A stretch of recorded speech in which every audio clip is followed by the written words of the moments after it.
5, 4, 3, 2, 1.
బాగుగా ఎరిగి ఉన్నాను.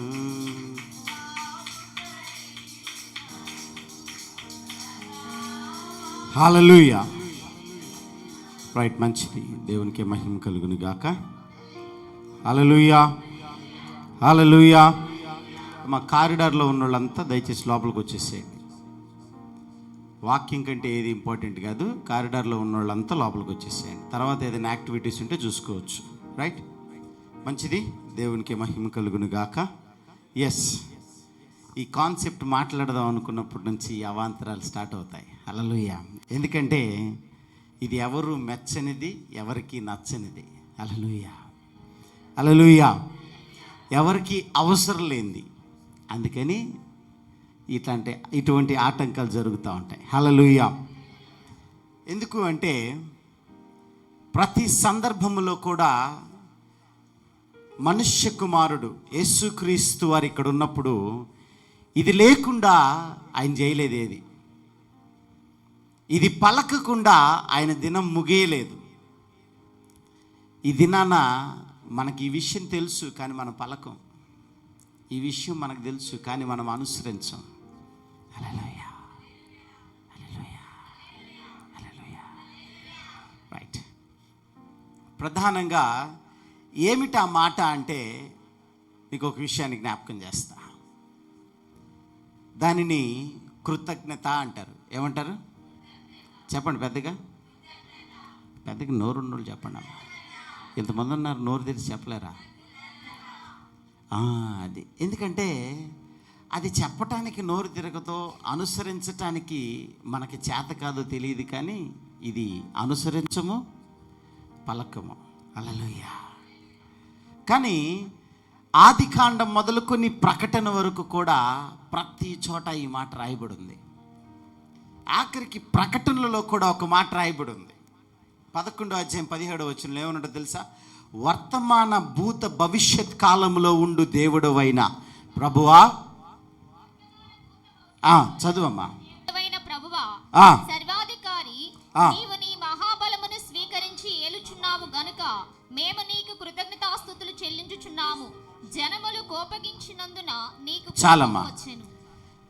ఏలుచున్నావు గనుక మేము నీకు కృతజ్ఞతాస్తుతులు చెల్లించుచున్నాము. హల్లెలూయా. అయితే ఇక్కడ మనం ఒక ప్రశ్న వేసుకుందాం. నిజానికి మన బ్రతుకులను ఏలుచున్నది ఎవరు? మనము కృతజ్ఞతలు చెల్లిస్తున్నామా లేదా అనే ఒక 2 ప్రశ్నలు మనం వేసుకుంటే చాలు. హల్లెలూయా. నిజానికి ఈ దినమున నీ జీవితాన్ని, మన జీవితాలని దేవుడు గనక ఏలుబడి చేస్తే ఖచ్చితంగా నీ మార్గంలో కృతజ్ఞత ఉంటుంది. ఆమేన్, ఆమేన్. ఒకవేళ దేవుడు కనుక నీ జీవితాన్ని ఏలుబడి చేయకపోతే నీ మార్గములో, నీ బ్రతుకులో కృతజ్ఞత ఉండదు. హల్లెలూయా, అయితే ఈ దినాన దానికి నిజమైన అర్థాన్ని మునుపెన్నడు వినని వర్తమానాన్ని వినబోతున్నాం. ఆమేన్, ఆమేన్. ఎన్నో సందర్భాలుగా ఈ మాటని వినుంటాం. 1 Thessaloniansలో రాయబడి ఉంటుంది. I think 5:18, 5:13 something. ప్రతి విషయమందును ఏమనుంది ఒకసారి చదవండమ్మా. 5:18, 5:13, 5:18 అనుకుంటా. I think so. ప్రతి విషయమందును కృతజ్ఞతాస్తుతులు చెల్లించు. చాలమ్మా. ప్రతి విషయమందును ఏంటండా అంటే in every situation, in every circumstances, అంటే in every problem, in every manner. Hallelujah. అంటే ఏ పరిస్థితిలో ఉన్నా, ఎలాంటి స్థితిలో ఉన్నా, ఎటువంటి పరిస్థితుల్లో మనము మునిగి ఇబ్బందులు పడుతున్నా కూడా దేవుడు అక్కడ ఏం ఎక్స్పెక్ట్ చేస్తున్నాడు? కృతజ్ఞతాస్తుతులు చెల్లించుడి. ఇందాక మనం ప్రకటనలో అనుకున్నాం, వర్తమాన భూత భవిష్యత్తు కాలంలో బలము చూపిస్తూ మనకి దేవుడై ఉన్నవానికి ఏం చెల్లించాలంట? కృతజ్ఞతాస్తుతులు చెల్లించుచున్నాము అంటున్నారు. కానీ నిజంగా మరి మన బ్రతుకులో ఆ కృతజ్ఞతలు చెల్లించామా? హల్లెలూయా. చాలామంది చెప్పొచ్చు, నేను కృతజ్ఞతలు చెల్లించాను అని. రైట్, మంచిది. నేను ఏకీభవిస్తాను మీ మాటకి, చెల్లించినట్లయితే. హల్లెలూయా. అయితే ఈ దినాన మనము తెలుసుకోవాల్సిన అంశం ఏంటంటే, కృతజ్ఞత అనే అర్థం తెలిసి చెల్లించావా, తెలియక చెల్లించావా? అది నా ప్రశ్న. సరే, కృతజ్ఞతలు చెల్లించటం అంటే అసలు నీ ఉద్దేశం ఏంటి? హల్లెలూయా, హల్లెలూయా. సో ఇప్పుడు దాని ఇంగ్లీష్లో ఒక మాట ఉంటుంది, ఏమని? In everything give. చదువు ఒకసారి చూపించినాను. అది 1 Thessalonians. In everything give thanks అని ఉంది. హల్లెలూయా. అయితే ఇక్కడ మీకు ఒక వ్యత్యాసం చూపిస్తా.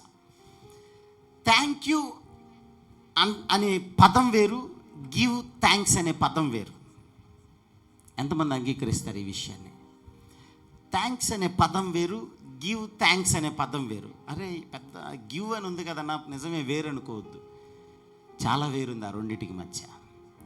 ఏమిటి ఆ వ్యత్యాసం అంటే చాలా వ్యత్యాసం ఉంది. ఎంత వ్యత్యాసం అంటే మనకి ఐ థింక్ ఆదికాండం 1:26 అనుకుంటా. ఆమె ఏం తీయొద్దు, అందరు నా వైపు చూడండి. అక్కడ ఒక మాట ఉంటుంది. దేవుడు ఒక నిశ్చయించుకున్నారు అక్కడ. ఏమని తెలుసా?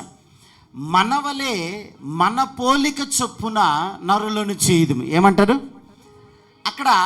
మన స్వరూపమందు అని అర్థం వాడతారు. అవునా? దేవుడు మన స్వరూపమందు మన పోలిక చొప్పున.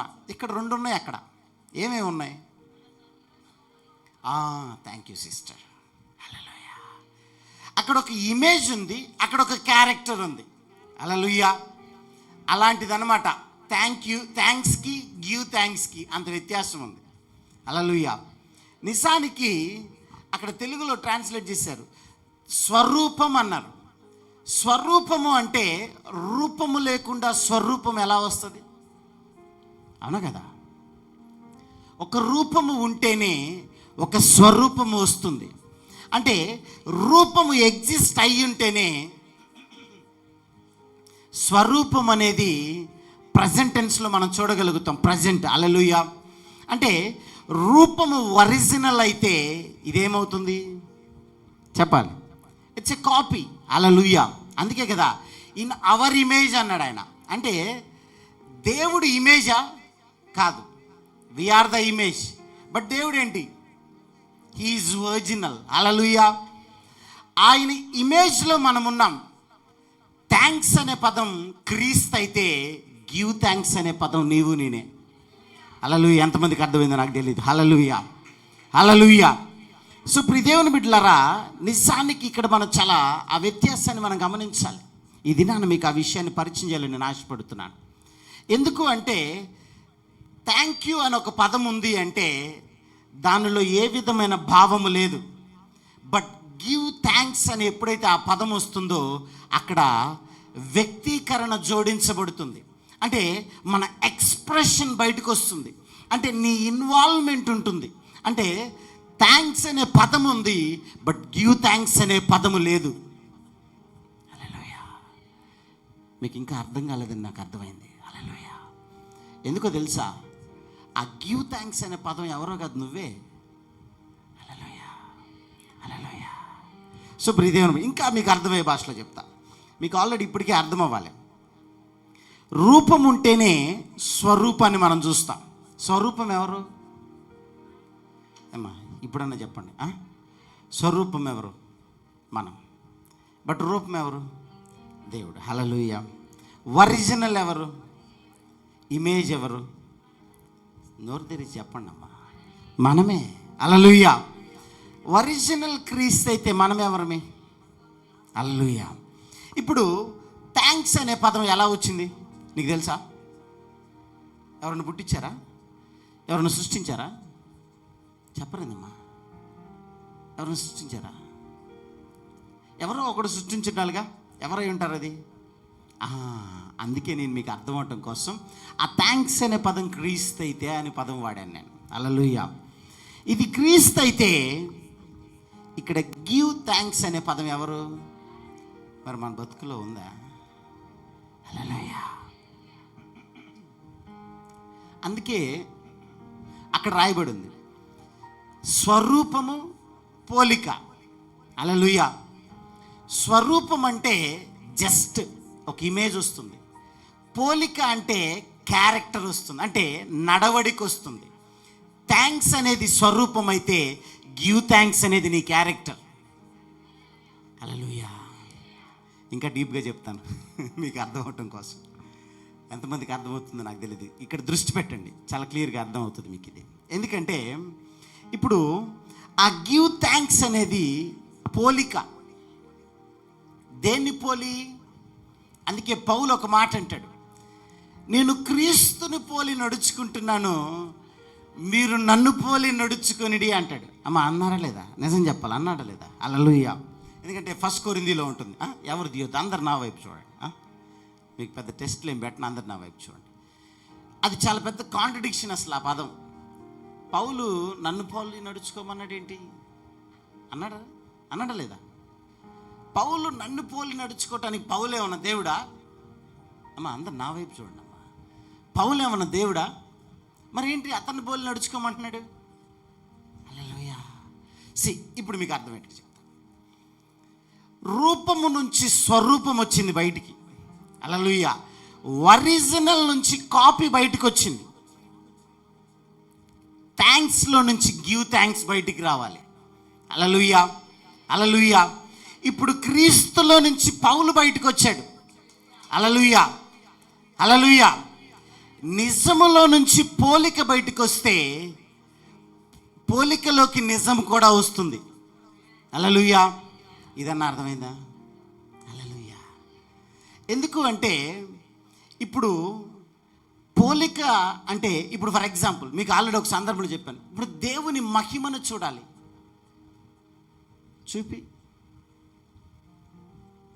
చూడగలవా? చూడలేవా? You cannot see the power of God. నిజంగా చూడలేవా? I don't know. చూడగలమా? చూడలేమా? మీరు చెప్తే ముందుకెళ్తా నేను. చూడగలమా? చూడలేమా? అరే యార్, వీఆర్ ద పవర్. దేవుని యొక్క మహిమ ఎవరో కాదు, మనమే. అందుకే ఆయన ఏమన్నాడు, నేను ఎప్పుడు చెప్తాను, I really love that word, psalms 8:4, right? మహిమా ప్రభావములు వానికి ధరింపజేస్తేవి, నీవు నరపుత్రుని జ్ఞాపకం చేసుకున్నట్టుకు వాడే పాటి వాడు. వాడికి ఏమి ఇచ్చాడు? అవసరం లేదు నాన్న. వాడికి ఏం ధరింపజేశాడు? మహిమా ప్రభావములు. బట్ ఆ మహిమ ఎక్కడుంది? ఫస్ట్ ఎక్కడుంది? ప్రభావం ఎక్కడుంది? ఒరిజినల్లో ఉంది. సో ఇప్పుడు కాపీలోకి ఆ మహిమ వచ్చేసింది, ఆ ప్రభావము కాపీలోకి వచ్చేసింది. హల్లెలూయా. హల్లెలూయా. దట్స్ వై అందువలనే ఆయన ఇమేజ్ అయి ఉన్నాం. హల్లెలూయా. ఇప్పుడు ఒరిజినల్ లాగా ఇమేజ్ వస్తే ఈ ఇమేజ్లోనికి ఒరిజినల్ వచ్చేస్తుంది. ఆమేన్. అందుకే అక్కడ పౌలు అన్నాడు, క్రీస్తు వలె నేను నడుచుకుంటున్నా, నన్ను పోలి మీరు నడుచుకోండి. ఇప్పుడు నన్ను పోలి మీరు నడుచుకోండి అంటే అక్కడ ఎవరిని పోలి నడుచుకోవాలి? ఇప్పుడు పౌలు ఎవరు? In the image of God, but is not a God, but in the image of God.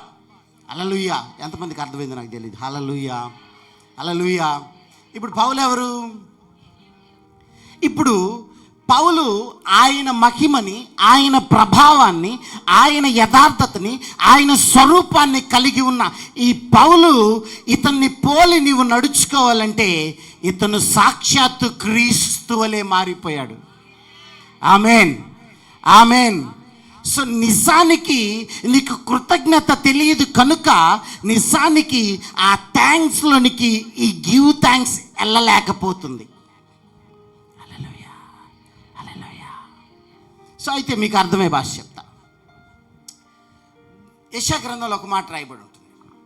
యెషయా గ్రంథంలో ఏమని రాయబడి ఉంటుందంటే 57వ అధ్యాయం 19. ఇది ఒకసారి అందరూ చూడండి క్విక్. వారిలో కృతజ్ఞతా బుద్ధి పుట్టించుచు దూరస్తులకును సమీపస్తులకును సమాధానమని చెప్పి నేనే వారిని స్వస్థపరిచెదనని యెహోవా సెలవిచ్చుచున్నాడు. రైట్. అందరూ నా వైపు చూడండి. నాన్న అది డిస్ప్లే అలాగే ఉంచు, రిఫరెన్స్ అలాగే ఉంచు.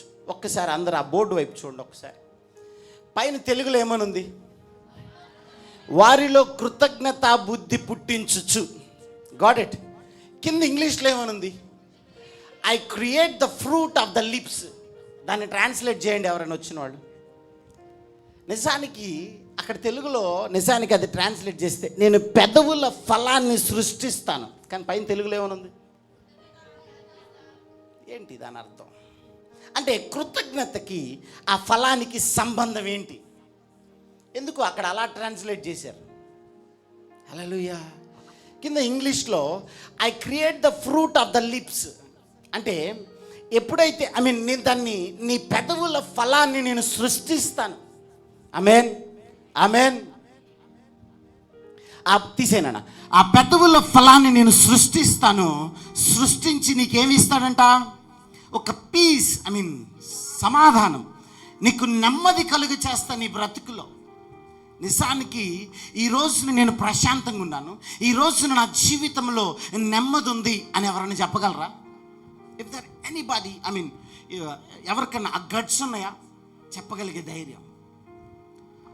వై? బికాస్ నీ జీవితంలో నువ్వు అలా చెప్పలేకపోతున్నావు అంటే నీ జీవితంలో నీ పెదవుల ఫలము నువ్వు రుచి చూడలా. హల్లెలూయా, హల్లెలూయా, హల్లెలూయా. Right.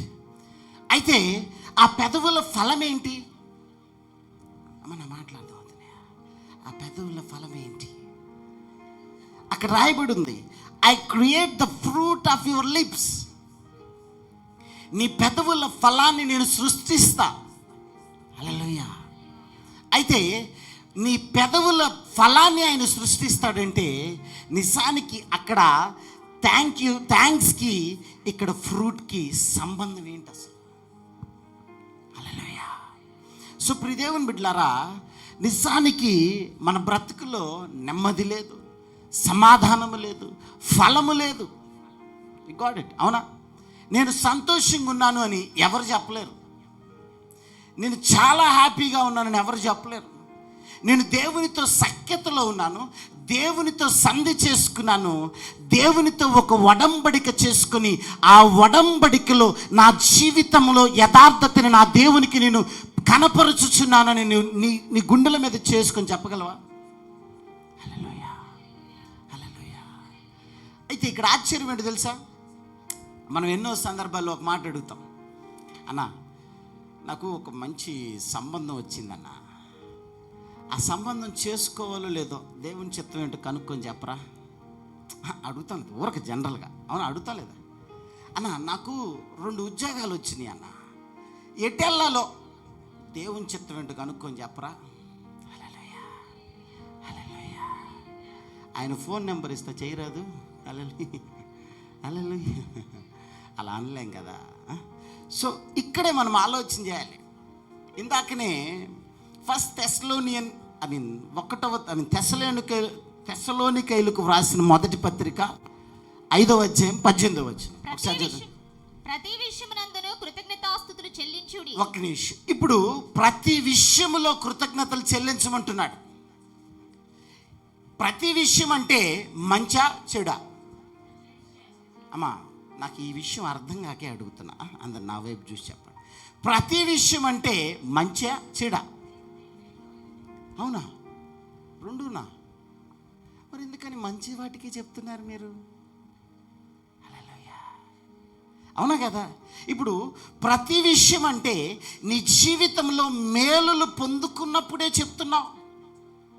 You got my, I mean నా మాటలు నీకు అర్థమవుతున్నాయా? మరి ప్రతి విషయము చెప్పమన్నాడు ఆయన. అంటే either good or bad, whatever the consequences, then only, I mean నీ లైఫ్లో నువ్వు ఏ కాన్సిక్వెన్సెస్, ఏ స్ట్రగుల్స్ గుండా వెళ్ళని, ఒక సంతోషము గుండా వెళ్ళని, ఒక వేదన గుండా వెళ్ళని, ఒక మంచి ఒక ఒక ఒక ఎమోషన్, గుడ్ ఫీలింగ్ గుండా వెళ్ళని, ఎలా వెళ్ళినా సరే నువ్వేం చేయాలి? చెప్పాలి. అలా చేయటము ఏమై ఉందంట? చదువునా. ప్రతి విషయమునందును కృతజ్ఞతాస్తుతులు చెల్లించుడి. ఓకే. ఎలాగూ చేయుట యేసుక్రీస్తునందు మీ విషయంలో దేవుని చిత్తము. ఒక్క నిమిషం ఆగినా. ఏంటంట అది? ఏంటంట దేవుని చిత్తం? ఏంటంట? ప్రతి విషయంలో కృతజ్ఞతలు చెప్పటం. మరి ఎప్పుడని చెప్పామా? పర్లేదు, కొన్ని నిజాలు మాట్లాడుకున్నాం. ఎప్పుడని చెప్పామా?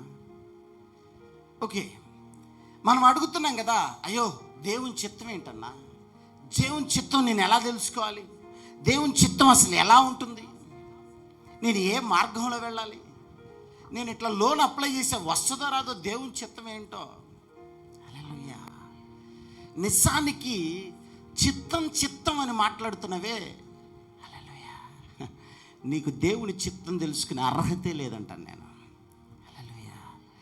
నిజమైన దేవుని చిత్తం ఏంటంటే ఇన్ ఎవ్రీ సిచ్యువేషన్లో, ప్రతి పరిస్థితుల్లో నువ్వేం చేయాలి? You praise you God, I mean దేవునికి కృతజ్ఞతాస్తుతులు చెల్లించాలి. హల్లెలూయా, హల్లెలూయా.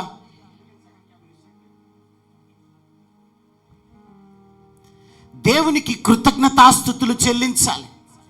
సుప్రి దేవుని బిడ్డలారా, నిజానికి ఆ కృతజ్ఞతాస్తుతులు ఎప్పుడైతే చెల్లిస్తావో,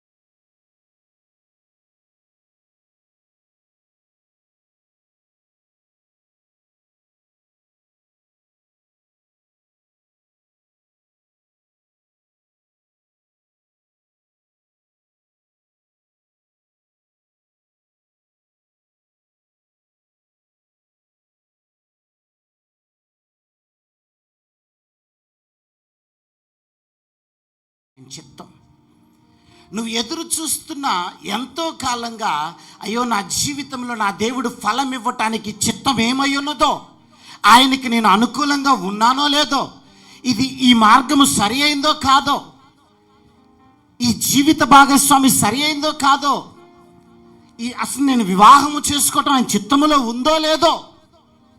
హల్లెలూయా.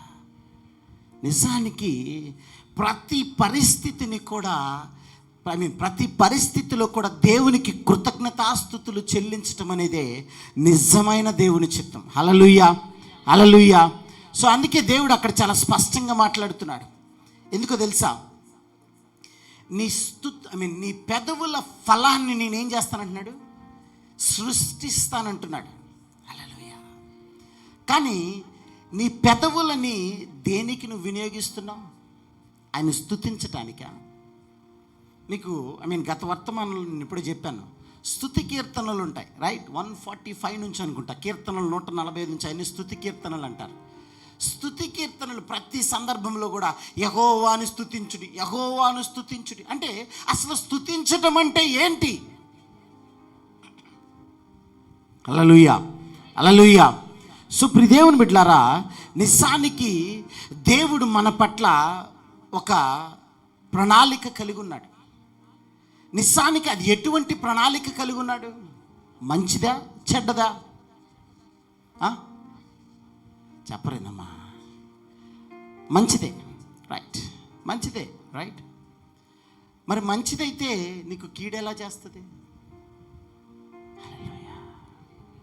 కీడు చేస్తుందా? సో అయితే మరి కీడు చేయనప్పుడు నువ్వెందుకు కీడును తలంచుచున్నావు? కీడునే తలంచుచున్నావు. ఆ కీడు వైపు చూసి ఆ భయం అనే గుప్పిట్లో బ్రతుకుతూ దేవునికి కృతజ్ఞతలు చెప్పడం వదిలేసావు. కానీ నా దేవుడు చెప్తున్నాడు, ప్రతి విషయంలో కూడా ఆయన కృతజ్ఞతాస్తుతులు చెల్లించుడి. హల్లెలూయా. ఎలా, ఎందుకు చెల్లించాలి అంటే అక్కడ ఇందాక ప్రకటనలో మనం అనుకున్నాం, వర్తమాన భూత భవిష్యత్ కాలంలో బలాన్ని ప్రదర్శిస్తూ మనకి దేవుడైనా, అదేనమ్మా 11-17 అనుకుంటా, వర్తమాన భూత భవిష్యత్ కాలములలో ఉండు దేవుడైన ప్రభువా, సర్వాధికారి, నీవు నీ మహాబలమును స్వీకరించి ఏలుచున్నావు గనుక నీకు కృతజ్ఞతాస్తుతులు చెల్లించుచున్నాము. చాలమ్మా. నిజానికి ఆయన మన కొరకు బలాన్ని వెచ్చించి మనకి సిద్ధంగా ఉన్నాడు. ఆయన మన బ్రతుకుల్ని సరిచేస్తూ ఉన్నాడు. నిజానికి నీ బ్రతుకులో నిజానికి హాని లేదు, నీ మార్గంలో హాని లేదు, నీ జీవితంలో నెగిటివ్ లేదు. కానీ నెగిటివ్ ఎక్కడుంది అంటే, ఎక్కడుంది? పెద్దగా చెప్పాలి. దేవుణ్ణిలో లేదు. దేవుడేమి ఇవ్వలా నీకు, నువ్వు తెచ్చుకున్నావు దాన్ని. హల్లెలూయా. నువ్వు అరువు తెచ్చుకొని బరువైంది అది. నువ్వు అరువు తెచ్చుకొని దాన్ని బరువు వేసుకున్నావు దాని మీద. ఆ బరువు వేసుకొని లెగవలేక ఊగిసలాడుతున్నావు. నిజానికి నా దేవుని ప్రణాళిక అది కాదు, దేవుని చిత్తం అది కాదు. ఐ థింక్ ఇర్మియా 28:11 అనుకుంటా. ఒకసారి చదువునానా? ఇర్మియా 29:11 చదువునాను. 29:11 ఒకసారి చదువు. ఎస్, ఆ మాట అదే చదువునాను. నేను మిమ్మల్ని గూర్చి ఉద్దేశించిన సంగతులను నేను ఎరుగుదును, రాబోవు కాలమున అందు మీకు నిరీక్షణ కలుగునట్లుగా అవి సమాధానకరమైన ఉద్దేశములే గాని హానికరమైనవి కావు. ఏంటంట? సమాధానకరమైనవే కానీ హానికరమైనవి కావు. బట్ ఎలాగా అంటే ఆయన మన గురించి ముందుగానే ఎరిగున్నాడు. ఎందుకని? వర్తమాన భూత భవిష్యత్తు కాలములో బలాన్ని ప్రదర్శిస్తున్న దేవాతి దేవుడికి నువ్వేం చెల్లించాలి? కృతజ్ఞతాస్తుతులు చెల్లించాలి. బట్ ఏనాడైనా మనము కృతజ్ఞతలు చెల్లించామా? ప్రతి విషయములో కూడా అందరితో కలిసి ఉన్నప్పుడు, ఒంటరిగా మిగిలిపోయినప్పుడు, సంతోషంలో ఉన్నప్పుడు, వేదనలో ఉన్నప్పుడు, ఫలాన్ని పొందుకున్నప్పుడు, చేజార్చుకున్నప్పుడు, ప్రతి పరిస్థితిలో కూడా ఆయన కృతజ్ఞతలు చెప్పాలి. కానీ మనం మాత్రం ఒక్క పరిస్థితిలో కృతజ్ఞతలు చెప్పడానికి డిసైడ్ అయ్యాం. మన చేతికి ఫలం వస్తే థ్యాంక్ యూ లార్డ్, అంతేగా. కష్టం వస్తే ఏడా నువ్వు, ఇంతేనా? హల్లెలూయా. ఒక్కసారి దేవుని వైపు చూడగలిగితే నిజానికి you are not an ordinary person. I mean, నువ్వు దేవుని స్వరూపమై ఉన్నావు. నిజానికి ఆయన నిన్ను బట్టి ఉద్దేశించినది ఎలాంటి ఉద్దేశము? మంచి ఉద్దేశాలే. ఇందాక చదివావు కదమ్మా, సమాధానకరమైన ఉద్దేశాలే కానీ హానికరమైనవి కావు. హల్లెలూయా. అది మనందరికీ తెలుసు. ఇర్మియా సందర్భంలో వాళ్ళు బబులోను చెరకి వెళుతుంటారు. నిజానికి అక్కడ ఇర్మియా ప్రయాసపడేదని తెలుసా? అరే పోండ్రా, బబులోను చెరకి వెళ్ళండిరా అంటే అందరూ అంటారు, ఈడవుడు శత్రువుల దగ్గరికి బొమ్మంటాడేంటి ఈడు. కానీ దేవుడు ఏమంటాడు? అరే పోండ్రా, బబులోను చెరకి వెళ్ళండిరా, నేను మిమ్మల్ని చెరలో కాపాడతా. హల్లెలూయా, హల్లెలూయా. కానీ అక్కడ ఇజ్రాయేలీలు బబులోను చెరకి వెళ్ళమన్నప్పుడు దేవుణ్ణి బట్టి దూరం అయ్యారు. దేవునికి కృతజ్ఞతాస్తుతులు చెల్లించడం మర్చిపోయారు. హల్లెలూయా. వాళ్ళ స్వకీయ దురాశల పైన ఆధారపడ్డారు. అందుకే వాళ్ళు అన్ని శ్రమలు పడాల్సి వచ్చింది. నిజానికి కష్టమైన పరిస్థితుల్లో, ఇరుకులలో, ఇబ్బందులలో, శ్రమలలో, క్లిష్టతరమైన పరిస్థితుల్లో కూడా ఒక్కసారి దేవుని వైపు చూడు. నా దేవుడు నీ చేయి విడిచేవాడు కాదు. నా దేవుడు ఎన్నడూ నీ చేయి విడవలేదు. నిన్ను బట్టి ఆయన సమాధానకరమైన ఉద్దేశమే ఉంది ఆయనకి. నిజానికి ఒకానొక సందర్భంలో అబ్రహాముని అంత దూరం నడిపించిన తరువాత అక్కడ ఒక మాట ఉంటుంది, పరిశోధించగా అని. హల్లెలూయా. 12-22 సంథింగ్ ఏదో ఒక అధ్యాయం ఉంటుంది. అబ్రహాముని పరిశోధించగా అని ఉంటుంది. హల్లెలూయా. చాలా అవసరం లేదు. హల్లెలూయా. ఏంటంట? అబ్రహాముని పరిశోధించగా. ఎందుకు పరిశోధించాలి? హల్లెలూయా. సరే, మీకు ఒక మాట చెప్తా. ఇప్పుడు 10వ తరగతి పిల్లోడిని తీసుకుందాం కొద్దిసేపు. పిల్లోడు ఏందిలే అని అంటారా? సరే, యవ్వనస్తుడిని తీసుకుందాం. ఇప్పుడు వాడు చదువుతున్నాడో లేదో ఎలా తెలుస్తుంది? ఎలాగా? ఎగ్జామ్ పెడితే తెలుస్తుంది. ఎంత చదివాడో లేదో ఎలా తెలుస్తుంది? వాడికి వచ్చిన మార్కులను బట్టి తెలుస్తుంది. ఇవన్నీ నీకు ఎలా తెలిసాయి? ఎగ్జామ్ పెడతాం వల్ల తెలిసింది. మరి నిజానికి ఆయన మార్గంలో నడుస్తున్న నీకు, ఆయన మార్గంలో నడుస్తున్న నీకు మరి ఏం చేయాలి? ఇప్పుడు ఎగ్జామ్ వద్దా? ఏమన్నా ఎవరు మాట్లాడరా? చూసి కాపీ పాత్ర ఉంటాయి కదా, వాటిని ఏమంటారు? కాపీ, స్లిప్పులా? హల్లెలూయా. దేవుని కృపను బట్టి మేము ఎప్పుడు పెట్టలా. దేవునికి స్తోత్రం. సో ఇప్పుడు దేవుని బిడ్డలారా, నిజానికి నా దేవుడి ఉద్దేశం ఏంటో తెలుసా? నిన్ను సమాధానపరచాలని, నిన్ను లోకం ఎదుట రుజువుపరచాలని, అన్య జనాంగం ఎదుట నిన్ను ఘనముగా హెచ్చించాలని. నిజానికి నువ్వు ఒంటరై వేదన పడుతూ కన్నీరు మున్నీరుగా ఏమిటి నా ఈ బ్రతుకు అని వేదన పడుతున్నావే, అది నీకు ఎందుకు వచ్చిందో తెలుసా? ఆ పరిస్థితి అది కేవలము పరీక్షాకాలమే. హల్లెలూయా. సమాధానము పొందుకునే కాలములోనికి రావటానికి నువ్వు నిరీక్షణ నీకు అవసరం. హల్లెలూయా. అందుకే దేవుడు ఒక మాట అంటాడు కీర్తనలు, Psalms chapter 29 verse 11. కీర్తనల గ్రంథము 29వ అధ్యాయం 11వ వచనంలో, యెహోవా తన ప్రజలకు బలమును అనుగ్రహించును. యెహోవా తన ప్రజలకు సమాధానము కలుగజేసి వారిని ఆశీర్వదించును. చాలమ్మా. నిజానికి యెహోవా తన ప్రజలకు బలాన్ని ఇస్తాడు. దేనికి బలము అంటే, నిజానికి ఈ లోకమనుడి, యెషయా గ్రంథంలో ఉంటుంది, ఈ లోకమనుడి యుద్ధ భూమిలో నువ్వు యుద్ధ వీరుడివి. ఆమేన్, ఆమేన్. కానీ మనమేమనుకుంటాం తెలుసా? అయ్యా ప్రశాంతంగా బతికితే చాలనుకుంటాం. నా దేవుడు చెప్పేది కూడా అదే. నీకు ఏ లోటు లేకుండా చేయాలని నేను ఇక్కడికి తీసుకొచ్చాను. ఏ బలహీనత నిన్ను తాకకుండా ఉండాలని నేను నీకు దేవదూతలను ఒక కంచెగా నిలిపాను. హల్లెలూయా, హల్లెలూయా. ఆ బలాన్ని అనుగ్రహించి యెహోవా తన ప్రజలకు సమాధానము కలుగచేసి ముందు ఆశీర్వదిస్తాడా, సమాధానం ఇస్తాడా? మనకేం కావాలి? నిజం మాట్లాడు, టు బి ఫ్రాంక్, నాతో మాట్లాడా. మనకేం కావాలి? అయితే దేవుడు ముందేమిస్తానంటున్నాడు? సమాధానం అంటే ఏంటి? ఆ బ్యాటిల్లో నిజానికి నువ్వు నిలబడాలి. ఆ స్ట్రగుల్లో నువ్వు నిలబడాలని నా దేవుడు ఎదురు చూస్తున్నాడు. సో ప్రియదేవుని బిడ్డలారా, నిజానికి ఇందాక మనం అదే అనుకున్నాం, వారిలో కృతజ్ఞతా బుద్ధి పుట్టించుచు. తెలుగులో ఏమనుంది?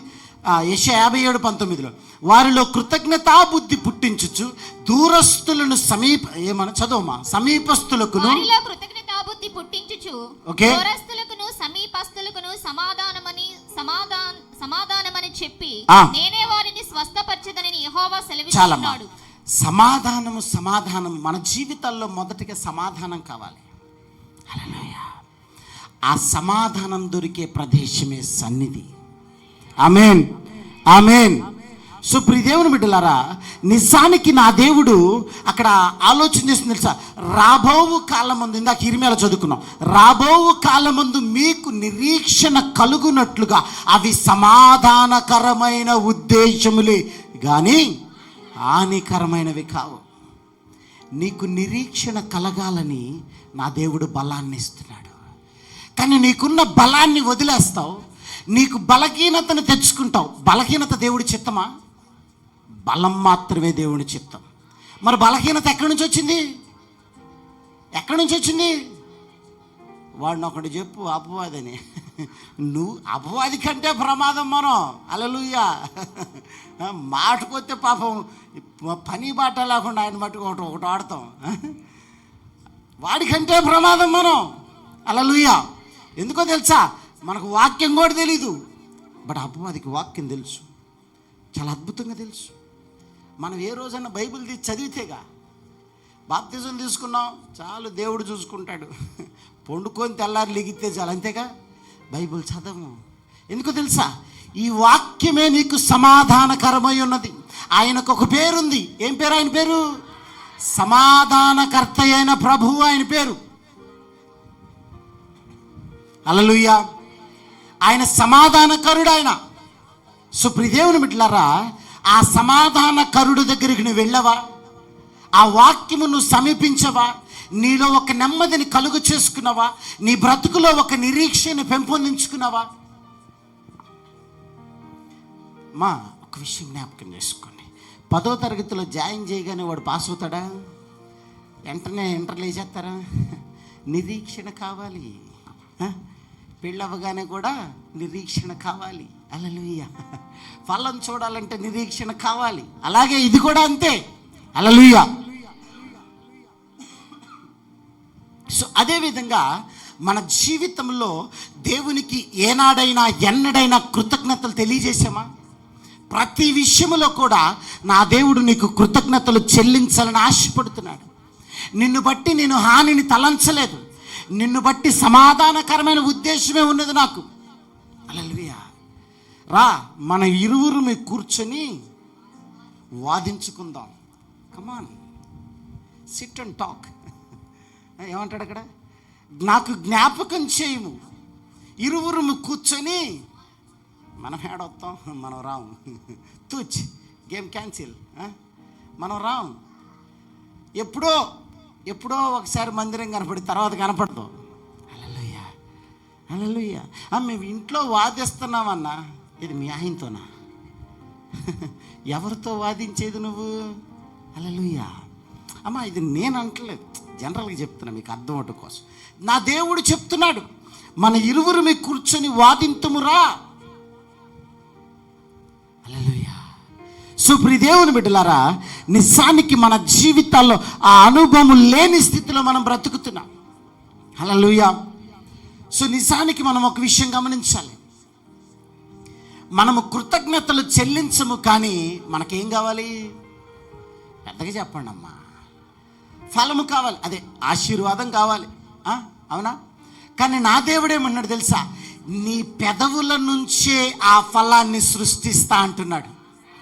ఆమేన్, ఆమేన్. ఎవరికి అర్థం కాలా? హల్లెలూయా.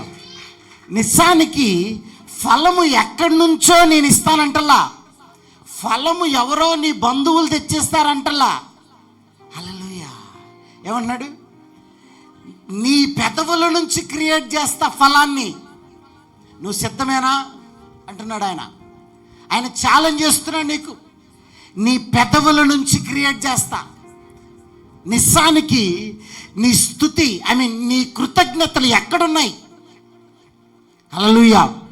నా దేవుడు తెలియజేస్తున్నాడు, ప్రతి విషయమందును దేవుడు ఎల్లప్పుడూ కృతజ్ఞతాస్తుతులు చెల్లించుడి, అదే నీ ఎడల నాకున్న చిత్తము.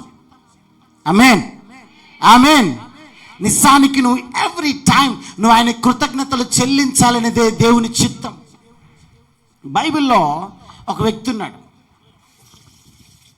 ఆ వ్యక్తి ఎలాంటి వాడంటే, ఆ వ్యక్తిని ధ్యానించేటప్పుడు మనకు అర్థమవుతుంది. హల్లెలూయా. ఇది చదివి నేను ముగించేస్తాను. హల్లెలూయా. అమ్మా, అందరు తిరగటం అయిపోయిందా? అందరు కూర్చోండి, తిరగొద్దు అటు ఇటు. వాలంటీర్స్ ఉన్నారు కదా, పిల్లల్ని కూర్చోబెట్టండి. హల్లెలూయా. అయితే అందరు నా వైపు చూడండి. ఇది చాలా ప్రాముఖ్యమైన అంశం. ఇతను ఒక రాజు. ఇతను బైబిల్ గ్రంథంలో ఒక రాజు. మనందరికీ తెలుసు ఎంతమంది రాజులు ఉన్నారు బైబిల్లో.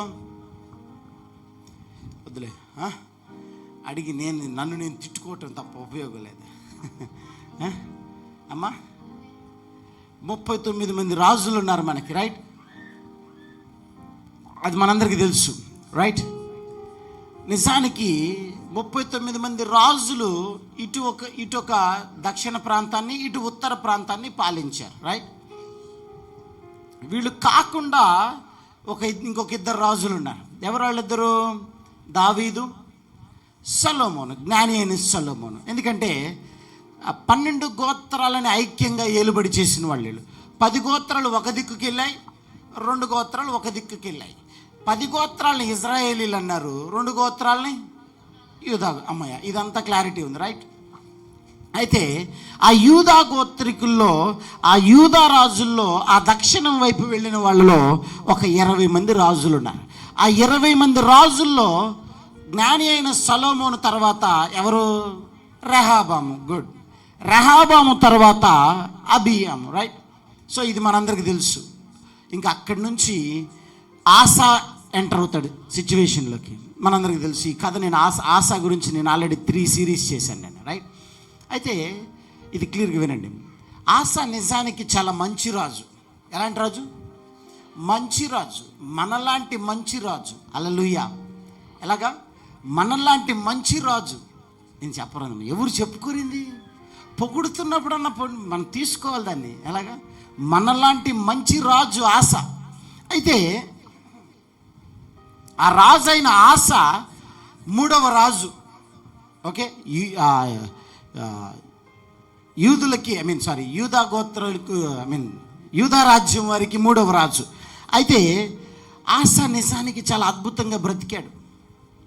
ఎలా బ్రతికాడు అంటే మనలాగే అనిపిస్తుంది అతని ఆధ్యాత్మికమైన జీవితం.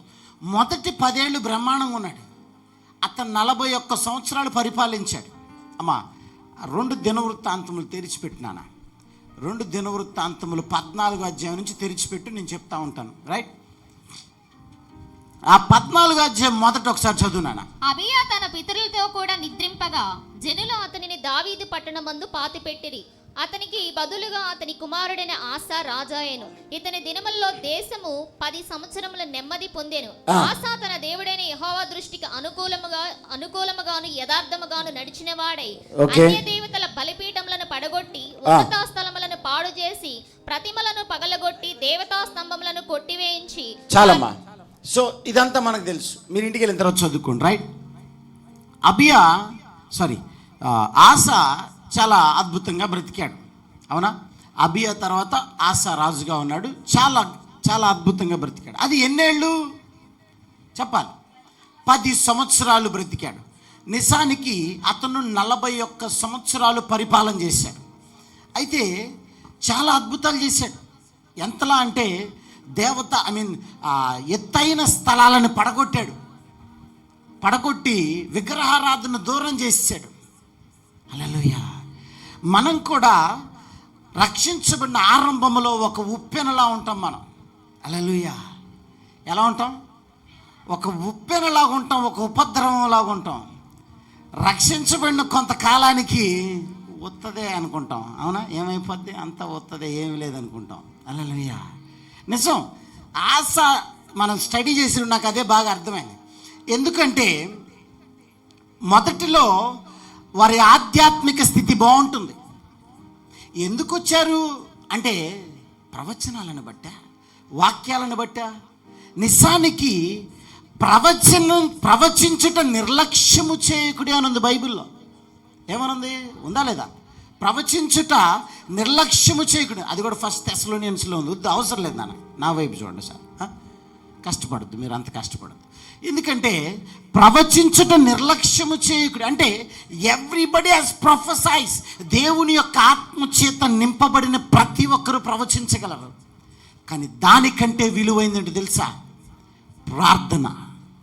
దానికంటే శక్తివంతమైందని తెలుసా? వాక్యం. ఈ 2 మనకు అవసరం లేదు, ప్రవచనం మాత్రం కావాలి. హల్లెలూయా, హల్లెలూయా. ఎవరు మాట్లాడలేదమ్మా, ఇది అందరూ అట్టయ్యారా?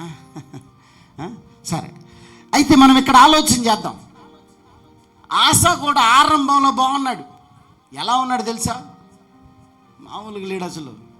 10 ఏళ్ళు కుమ్మేశాడు. అసలు సినిమాలో హీరోలాగా కుమ్మేశాడు. సడన్గా ఒక జబ్బు వచ్చింది ఆశకి.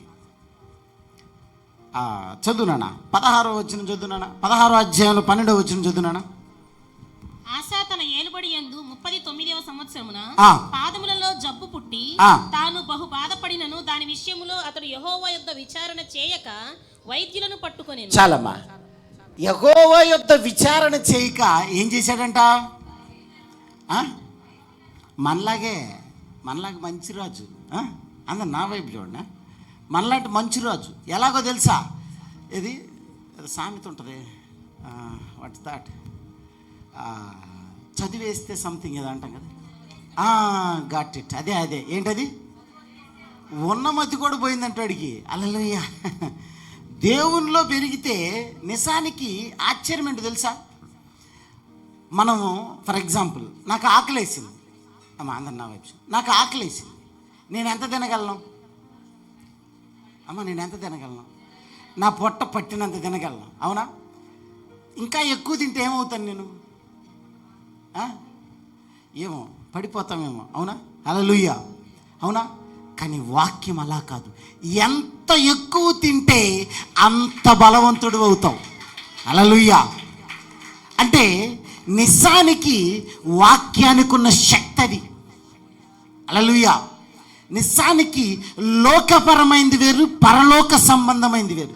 లోకపరమైన ఆహారాన్ని తీసుకుంటే నువ్వు పడిపోతావేమో, కానీ పర సంబంధమైన మన్నాని నువ్వు సేవిస్తే నువ్వు బలిష్ఠుడిగా మారతావు. హల్లెలూయా. కానీ ఆ బలం మాత్రం మనకు అవసరం లేదు. సౌలు ప్రవచించబడ్డా లేదా? సౌలుకి ప్రవచనం ఇచ్చాడా లేదా? ఎవరు మాట్లాడరా? సమూయేలమ్మా ఇచ్చాడా లేదా? సౌలు నువ్వు వెళ్ళు, నీకు 3 సూచనలు వస్తాయి, ఇట్లా ఎదురొస్తారు నీకు, ఇది స్వరమండల సితారాలతో నీకు మంచి వాయిద్యాలు ఇచ్చేస్తారు అన్నాడు లేదా? జరిగినా లేవా? నీ గాడిద దొరికింది పో అన్నాడా లేదా? కానీ సౌలు బాగుందాడు బతుకు. ఏమైపోయింది? హల్లెలూయా. నిజమే, చదివేస్తే ఉన్నమతి పోయింది అన్నట్టు.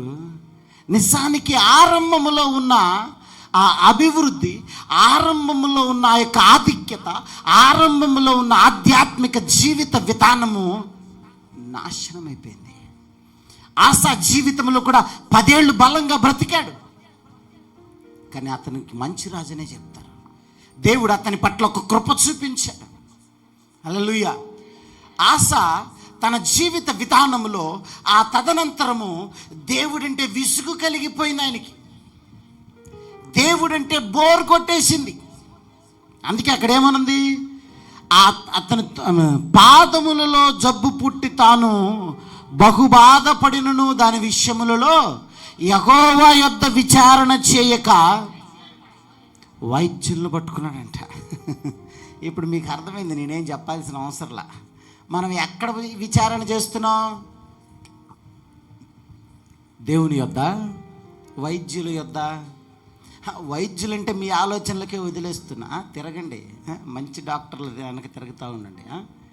సో ప్రియదేవుని బిడ్డలారా, నీ బ్రతుకులో కీడొచ్చినా, మేలొచ్చినా, సంతోషం వచ్చినా, ఆనందం వచ్చినా, శ్రమ వచ్చినా, ఒక ఒడిదుడుకులు వచ్చినా, ఒక ఉప్పెన వచ్చినా నువ్వేం చేయాలి? కృతజ్ఞతాస్తుతులు చెల్లించాలి. హల్లెలూయా. విచారణ చేయటం ఇంట్రాగేట్ చేయమని కాదు, దేవుడిని నిలబెట్టి. మన మాటలు అర్థమవుతున్నాయా? ప్రతి పరిస్థితిలో కూడా దేవునికి కృతజ్ఞతలు చెప్పాలి. ఒకడంటాడు, అయ్యో నేను దేవుడికి చాలా చేశాను. నేను దేవుడికి చేసావా? నాకేం అర్థం కాల. దాని మాటకి మీనింగ్ అర్థం కాల. అన్నా నేను చాలా కష్టపడి విత్తానన్నా, చాలా చేశాను, నేనేం పొందుకోలేకపోయాను నా జీవితంలో. ఓహో, దేవుడికి కూడా చేసిన వ్యక్తి ఇతనేమో అనుకున్నా నేను. హల్లెలూయా. నిజంగా దేవుడికి సృష్టిలో ఎవడు చేయలేడని బైబిల్లో ఉంది. హల్లెలూయా. కానీ దేవుడికి కూడా చేసిన వ్యక్తి ఇతనేనేమో అనుకున్నా నేను, అతను వచ్చి నాతో మాట్లాడినప్పుడు. సో ఇప్పుడు దేవుని బిడ్డలారా, నిజానికి నువ్వు చేసిన తప్పు ఏంటంటే, చేయవలసిందంతా చేశావు, పరీక్షలోకి ప్రవేశించినప్పుడు పరీక్ష రాయకుండా పెన్ను ఆడబడేసి పరిగెత్తావు. హల్లెలూయా, అదే జరిగింది. బాగా చదివావు, మంచిగా చేసావు, క్రమాన్ని అనుసరించావు, మందిరముకు మానక వచ్చావు, దశమ భాగములు ప్రతి స్థితిలో మందిరములో ఉన్న ప్రతి అవసరతలు చేశావు. కానీ పరీక్ష రాసేటప్పుడు ఏం చేసావు తెలుసా? పెన్నాడబడేసి వెళ్ళిపోయావు. హల్లెలూయా. ఆయన ఉంటుంది, ఊరి ఇది పరీక్షా కాలం రా, ఊరి ఇప్పుడు వెళ్ళిపోయేవేందిరా. నెక్స్ట్ ఏంటి ఫలం, నెక్స్ట్ ఏంటి ఆశీర్వాదం. హల్లెలూయా. మనకు అది ముందు రావాలి. ఫస్ట్ ఏమొచ్చింది? సమాధానం వస్తుంది. హల్లెలూయా. అంటే నెమ్మది. మన బ్రతుకులో ఒక నెమ్మది కోసం దేవుడు ప్రయాసపడతాడు. కానీ మనకు ముందు ఆశీర్వాదం వచ్చి తర్వాత సమాధానం రావాలి. హల్లెలూయా. సో ప్రియ దేవుని బిడ్డలారా, నిజానికి ఆశ కూడా అతని జీవితంలో ఆశీర్వాదము పొందుకునే సమయంలో తప్పిపోయాడు. సరే, అలాగా ఆశ నిద్రించడం జరిగింది. నిద్రించిన తర్వాత అతనికి ఒక కొడుకు పుట్టాడు. ఎవరు అతను? యెహోషాపాతు. హల్లెలూయా. ఆ యెహోషాపాతు కూడా ఆరంభంలో చాలా బాగున్నాడు. ఎలా ఉన్నాడు? చాలా బాగున్నాడు. సేమ్ ఆశలాగా ఆరంభంలో చాలా బాగున్నాడు. దేవుడు అక్కడ ఒక మాట అతని గురించి రాయించాడు. 18వ అధ్యాయంలో 1వ వచనం చదువునాడా? తరువాత అతనికి బదులుగా అతని కుమారుడైన యెహోషాపాతు రాజై తనకు ఐశ్వర్యమును ఘనతయు అధికముగా కలిగిన తరువాత, చాలమ్మా, తనకు ఐశ్వర్యమును ఘనతయు అధికముగా కలిగాయి. నిజానికి యెహోషాపాతు ఉన్నతంగా హెచ్చించబడ్డాడు. హల్లెలూయా. అతని గురించి కూడా 17వ అధ్యాయం 3వ వచనం నుంచి రాయబడి ఉంటుంది. మీరు తర్వాత చూడండి, సేమ్ ఇవే రాయబడి ఉంటుంది. బయలుదేవతలు అవన్నీ పడగొట్టాడు, దేవతా విగ్రహములను కూల్చేశాడు, అవన్నీ రాయబడి ఉంటాయి అతని గురించి కూడా. అయితే ఐశ్వర్యమును ఘనత మొత్తం వచ్చేసిన తర్వాత మరలా ఏమైపోయాడు? ఆహాబుతో వియ్యం పొందాడంట వెంటనే. హల్లెలూయా. మళ్ళీ ఆహాబు ఎవరని అడగమాకండా, ఇజ్రాయేలు రాజు అతను. ఇతను యోధాకి రాజు అయితే ఇటు ఇజ్రాయేలు రాజు. బైబిల్ సైమల్టేనియస్గా జరుగుతూ ఉంటుంది. హల్లెలూయా.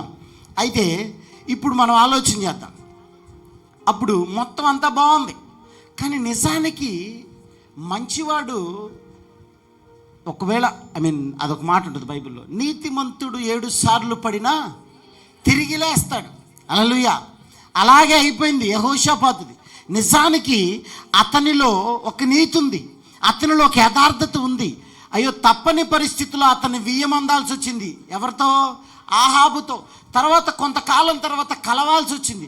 కలిసిన తర్వాత వియ్యంకుడు కాబట్టి ఏం చెప్పాడు? నా ప్రజలు నీ ప్రజలే, నా జనం నీ జనమే అన్నాడు. అంత బాగుంది. చివరికి ఏం చేశాడు? యుద్ధానికి ప్రేరేపించాడు. ఎవరు? ఆహాబు యుద్ధానికి ప్రేరేపించేసరికి కాదనలేకపోయాడు. కాదనలేక సరే దేవుని యొద్ద విచారణ చేద్దామన్నాడు. అమ్మ, అందరు నా వైపు చూడండి. దేవుని యొద్ద విచారణ చేద్దామన్నాడు.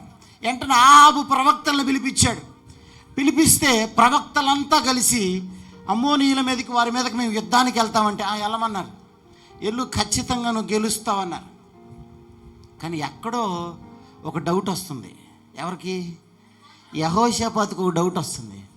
అరే, కొంచెం ఏమనుకోకుండా యెహోవా ప్రవక్తలు ఎవరినుంటే పిలవరా అన్నాడు. హల్లెలూయా. మరి ఇప్పుడు దాకా ఏ ప్రవక్తల దగ్గర విచారణ చేశారు వాళ్ళు? బయలు ప్రవక్తల దగ్గర విచారణ చేశారు. ఉండబట్టలేక యెహోషాపాతు ఏం చేశారంటే, కొంచెం యెహోవా ప్రవక్తలు ఎవరినుంటే పిలవరా అంటే మీకాయా అని ఒక ప్రవక్త వస్తాడు. హల్లెలూయా. అయితే ఆ ప్రవక్త దగ్గర విచారణ చేసేటప్పుడు ఒక మాట అంటాడు ఆహాబు. ఏమని తెలుసా? ఇతను కరెక్ట్ కాదు, ఈ మీకాయ కరెక్ట్ కాదు. ఎందుకు కాదు? ఎప్పుడు చూడు నెగిటివ్ తప్ప పాజిటివ్ మాట్లాడాడు అన్నాడు. అమ్మ, మీరు అదంతా చదువుకోండి, మీకు కథలా చెప్తున్నా, మీకు అంతే, మీరు తర్వాత చదువుకోండి ఇంటికి వెళ్ళిన తర్వాత. ఇటు నెగిటివ్ తప్ప పాజిటివ్ మాట్లాడు అన్నాడు. అవునా, సరే, మంచి, దేవుని స్తోత్రం అన్నాడు. సరే, యెహోషాపాతు పిలిపించి మాట్లాడితే అప్పుడు ఉన్నది చెప్పాడు. ఉన్నది చెప్పి సేమ్ లేదు మీరు గెలవరు అన్నాడు. సరే, అక్కడ వృత్తాంతం వేరే విధంగా ఉంటుంది, మీరు తర్వాత చదువుకోండి, అదంతా సమయం లేదు కాబట్టి నేను త్వరగా వెళ్ళిపోతున్నా. అయితే తర్వాత ఏం జరుగుతుందో తెలుసా, అక్కడ కెనయనా కుమారుడైన సిద్కియా అని ఒక మాట ఉంటుంది. సిద్కియా వచ్చి మీకాయాని కొడతాడు.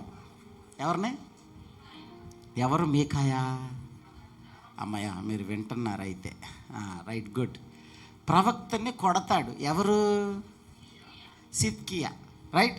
సిద్కియా అక్కడ ఆహాబుకు చెందినవాడు అనమాట. ఆహాబుకు చెందినవాడు వెళ్ళి ప్రవక్తని కొడతాడు. ప్రవక్తని కొట్టడం యెహోషాపాతు నిలబడి చూస్తున్నాడు అక్కడ. యెహోషాపాతు నిలబడి చూస్తున్నాడు అక్కడ. అప్పుడు సిద్కియా ఒక మాట అంటాడు. I really love that word. ఒక మాట చదువునానా, 18వ అధ్యాయంలో 23వ వచనం, త్వరగా. అప్పుడు కెనయానా కుమారుడైన సిద్కియా దగ్గరకు వచ్చి మీకాయాను చెంప మీద కొట్టి, నీతో మాట్లాడుటకు యెహోవా ఆత్మ నా యొద్ద నుండి ఏ మార్గమున పోయేన నేను. అందుకు మీకాయా, దాగుటకై నీవు లోపలి గదిలోనికి వెళ్ళు దినమున దాన్ని తెలుసుకొందు అని చెప్పాను. చాలమ్మా. ఇంకా తర్వాత సిద్కియా గురించి బైబిల్లో రాయబడి లేదు. తెలుసా మీకు ఆ విషయం? అమ్మ, రాజైన సిద్కియా వేరు, మళ్ళీ ఈ సిద్కియా వేరు, మళ్ళీ ఆ సిద్కియా ఈ సిద్కియా ఒకటి అనుకునేవాడు. రాజు అయిన సిద్కియా వేరు, ఇతను వేరు. ఈ సిద్కియా గురించి తర్వాత రాయబడి లేదు. ఏమైపోయాడు? లేడు, చచ్చిపోయాడు. హల్లెలూయా. అందుకే అక్కడ మీకాయా ఏమన్నాడు? దాగుటకు నీవు లోపలి గదిలోనికి వెళ్ళు దినమునా అప్పుడు తెలుసుకుంటావు నేనే ప్రవక్తనో. హల్లెలూయా. దాగుటకు నీవు లోపలికి వెళ్ళు దినమున అంటే అంటే అంటే సమాధమ్మా, సమాధి. హల్లెలూయా. నువ్వు సమాధిలోకి వెళ్ళిన తర్వాత తెలుసుకుంటావు నేనెవరో. హల్లెలూయా, హల్లెలూయా. సో ప్రియదేవుని బిడ్డలారా, అయితే ఇప్పుడు మనం ఆలోచన చేద్దాం. సరే, అది మన సందర్భం కాదు. వెంటనే యెహోషాపాతు ఒక అలర్ట్ వస్తుంది. అయ్యో, నేను తప్పు చేస్తున్నానని, అయ్యో అనవసరంగా దేవుణ్ణి విడిచేసి వచ్చేసాను నేను అనేసి ఒక అలర్ట్నెస్ వస్తుంది. అలర్ట్నెస్ రాగానే వెంటనే అక్కడ యుద్ధం జరుగుతుంది. యుద్ధం జరిగినప్పుడు యుద్ధంలో ఆహాబు చచ్చిపోతాడు. చచ్చిపోతే యెహోషాపాతు మొరపెడతాడు. యెహోషాపాతుకి దేవుడు ఒక అవకాశం ఇస్తాడు. ఓకే, నువ్వు ఆల్రెడీ ఒకప్పుడు మంచి కార్యాలు చేసావు, మీరు అదంతా చదువుకుంటే ఉంటుంది. మంచి కార్యాలు చేసావు కాబట్టి నీకు ఒక అవకాశం ఇస్తాడు. నీతిమంతుడు 7 సార్లు పడినా తిరిగి లేస్తాడు. లేచాడు. లేచిన తర్వాత మరలా ఒక యుద్ధానికి వెళ్ళాల్సి వచ్చింది. ఆ యుద్ధానికి వెళ్ళే క్రమంలో నిజానికి ఆసా వచ్చేసరికి దేవుని యొద్ద విచారణ చేయకుండా వైద్యుల దగ్గర విచారణ చేశాడు. యెహోషాపాతు దేవుని యొద్ద విచారణ చేశాడు. హల్లెలూయా, హల్లెలూయా. చదువునాను 20వ అధ్యాయం 12వ వచనం. క్విక్గా. నీవు వారికి తీర్పు తీర్చవా? మా మీదికి వచ్చి గొప్ప సైన్యముతో యుద్ధము చేయుటకు మాకు శక్తి చాలదు, ఏమి చేయుటకును మాకు తోచదు, నీవే మాకు దిక్కు అని ప్రార్థన చేశాను. ఏం చేశాడంట? నీవే మాకు దిక్కు దేవా అని ప్రార్థన చేశాడంట. నిజానికి మీరు తర్వాత చదువుకుంటే, మీరు దాని పై అధ్యాయాల్లో చదువుకుంటే ఎలా ఉంటుందో తెలుసా? యెహోషాపాతుకి చాలా పెద్ద బలగం ఉంటుంది.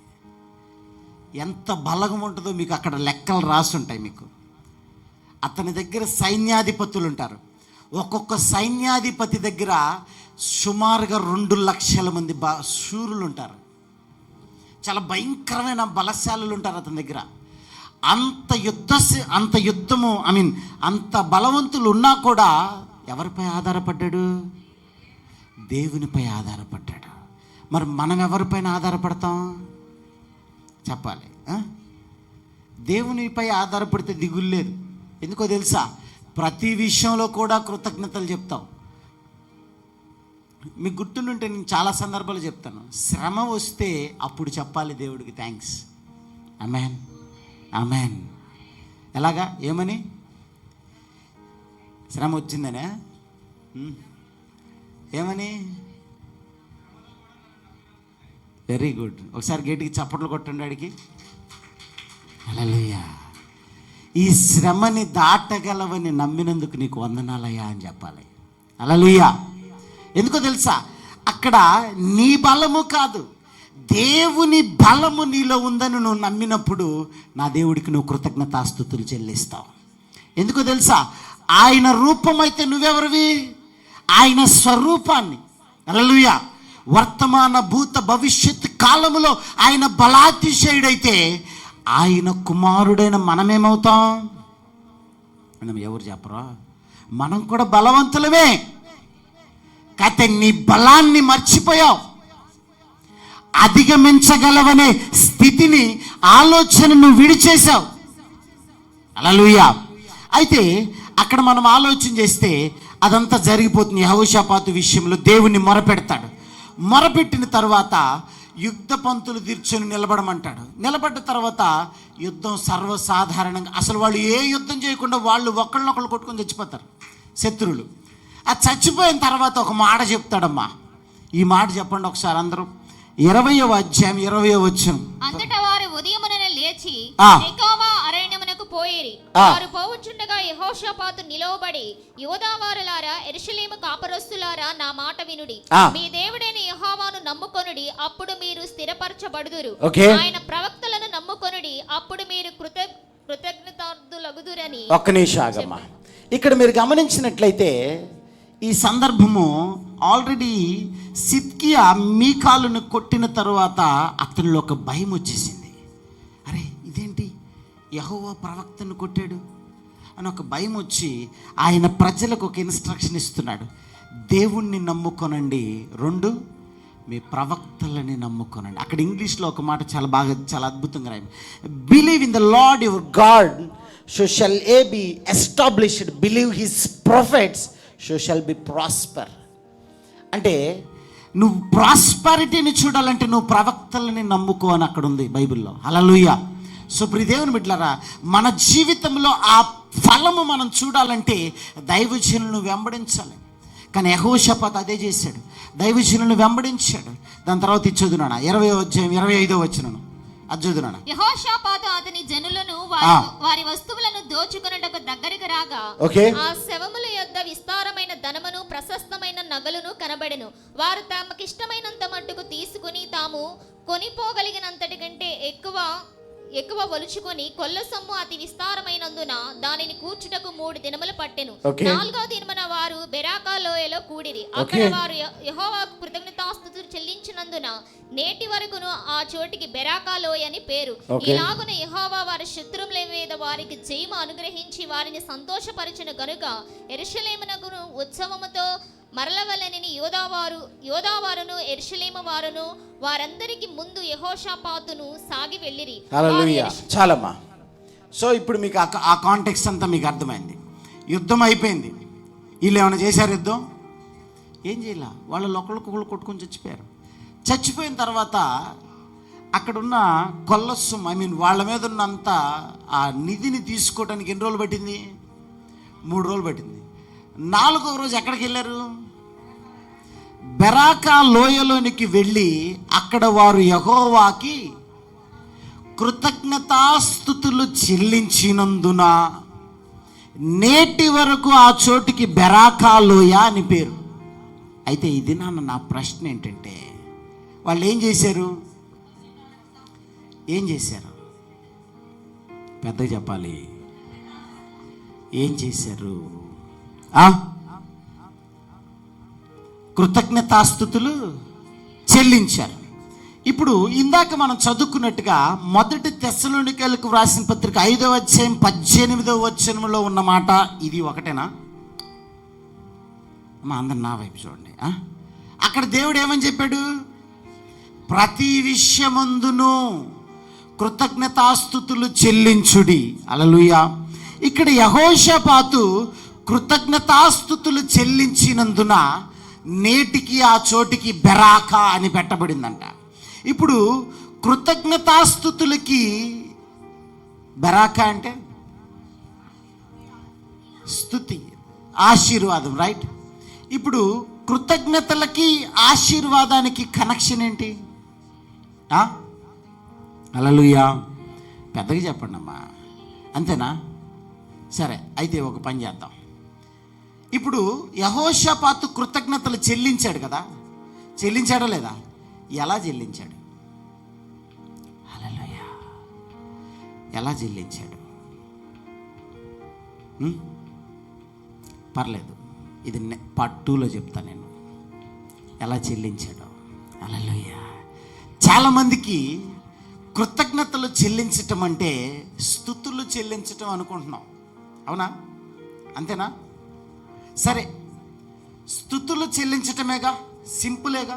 మరి చెల్లించు అంతేనా? సరే, చెల్లించుంటాం, మరి ఎందుకు నువ్వు బ్లెస్ అవ్వలా? హల్లెలూయా. అంతేనా? కృతజ్ఞతాస్తుతులు చెల్లించటం అంటే స్తుతులు చెల్లించటమా? అమ్మ, నా మాటలు అర్థమైనా? మరి ఏం చేయాలి? సరే, ఇది పెద్ద సబ్జెక్టు, నేను పార్ట్ 2లో మీకు దీని గురించి తెలియజేస్తాను, రైట్? ఎందుకంటే యెహోషాపాతు ఆశీర్వాదము పొందుకొని అక్కడ ఆ లోయకే ఆశీర్వాదం అనే పేరు పెట్టబడింది అంటే యెహోషాపాతు ఎలా కృతజ్ఞతలు తెలియజేశాడో మనం తెలుసుకుందాం. నిజానికి మన జీవితాలలో ప్రతి విషయమందును కృతజ్ఞతాస్తుతులు ఎందుకు చెల్లించాలి అంటే మన బ్రతుకులో సమాధానం కావాలి కాబట్టి. హల్లెలూయా. మన బ్రతుకులో ఆశీర్వాదము కావాలి కాబట్టి. సో ప్రియదేవుని బిడ్డలారా, నిజానికి ఆ థ్యాంక్స్కి గివ్ థ్యాంక్స్ నువ్వు చెల్లించాలి అంటే ఆ గివ్ థ్యాంక్స్ ఎవరు కాదు, నువ్వే. ముందు నువ్వు కదలాలి. హల్లెలూయా. ఆ కృతజ్ఞతా బుద్ధి నీలో పుట్టాలి. నీ పెదవుల ఫలాన్ని నువ్వు చూడాలి అంటే ఆ కృతజ్ఞతా బుద్ధి నీలో పుట్టాలి. అప్పుడు నువ్వు పెదవుల ఫలాన్ని చూస్తావు. అయితే పెదవుల ఫలాన్ని చూడటం అంటే స్తుతించటమేనా? మరి స్తుతించటం సింపులే కదా, మరి స్తుతించు. అది కూడా చేయలేకపోతున్నామా? మరి ఎందుకు నువ్వు బ్లెస్ అవ్వలేదు? మరి యెహోషాపాతు ఎందుకు బ్లెస్ అయ్యాడు అక్కడ? హల్లెలూయా. కృతజ్ఞతాస్తుతులు ఏ రీతిగా చెల్లించి ఉంటాడు, ఏ రీతిగా చెల్లించి ఉంటే నేటికి ఆ చోటికి బెరాకా లోయ అని పెట్టబడింది. హల్లెలూయా. అది మనం తెలుసుకుంటే మన ప్రతి ఇల్లు బెరాకా లోయగా మార్చబడుతుంది. ఆమేన్, ఆమేన్. ఎందుకో తెలుసా? ఆశీర్వాదమునకు కారకులగుటకు మనము పిలువబడితిమి. ఆశీర్వాదం అంటే మన పేరు చెప్పాలి అక్కడ. హల్లెలూయా, హల్లెలూయా. యెహోషాపాతు కృతజ్ఞతలు చెల్లించిన విధానానికి ఆ లోయకి నేటికి బెరాకా అని పేరు పడిపోయింది. అతను ఏ రీతిగా కృతజ్ఞతలు చెల్లించాడనేది పరిశుద్ధాత్మ దేవుడు తెలియపరిచిన దాన్ని బట్టి నేను పార్ట్ 2లో మీకు తెలియజేస్తాను, right? God bless you all. దేవునికి మహిమ కలుగును గాక. దేవుడి క్లుప్త విన్న మన వినికిడిలో దీవించి ఆశీర్వదించును గాక. ఆమేన్, ఆమేన్.